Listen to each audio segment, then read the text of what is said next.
આજે 4/1/2026 એટલે દરેક વ્યક્તિની જિંદગીમાં કાંઈક ને કાંઈક ખુશીઓ આવતી હોય છે. તો હું એમ માનું છું કે હું અનેક ચૂંટણીઓ જીતી છું, વ્યક્તિગત ખુશી હશે, કોઈ પ્રસંગોપાત, પણ સૌથી ખુશીનો દિવસ એ અમારા માટે વ્યક્તિગત રીતે સમગ્ર સમાજ માટે આજે છે. એટલા માટે કે આવડો મોટો સમાજ એની કોઈ દિશા હોવી જોઈએ, શિક્ષણમાં આગળ વધવું જોઈએ.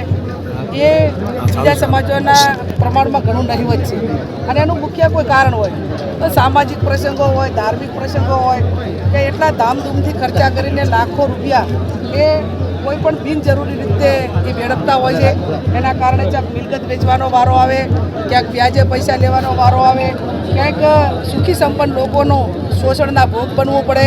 અનેક આવી ઘટનાઓ હતી. ત્યારે 10% જ વર્ગ એ સુખી સમાજ છે, 40 થી 50% વર્ગ છે એ મિડલ ક્લાસ છે અને 40% જે છે એ લેબર છે.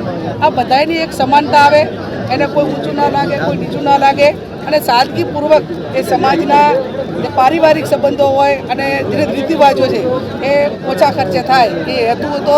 અને એના માધ્યમથી જે પૈસા બચે એ શિક્ષણમાં દીકરા દીકરીઓને ભણાવવા માટે કરીને માતા પિતા ખર્ચો કરે એ આ વર્તમાન સમયની માંગ છે. અને ખાસ કરીને સોશિયલ મીડિયાના કારણે આજે 21મી સદી ટેકનોલોજીની સદી છે. કોઈ અમદાવાદ લગ્ન કરે ભવ્ય તો પણ એનું સોશિયલ મીડિયાના માધ્યમથી અનુકરણ એ છેવાડાના લોકો સુધી પહોંચતું અને હરીફાઈમાં પડેલો સમાજ એ ક્યાંક ને ક્યાંક મેં અગાઉ કીધું એમ ખૂબ આર્થિક બરબાદ થતો હતો. એટલા માટે કરીને સર્વ સમાજના સર્વપક્ષી આગેવાનોને સાથે રાખીને આ કાર્ય કરવા માટેનો પ્રયત્ન કર્યો છે.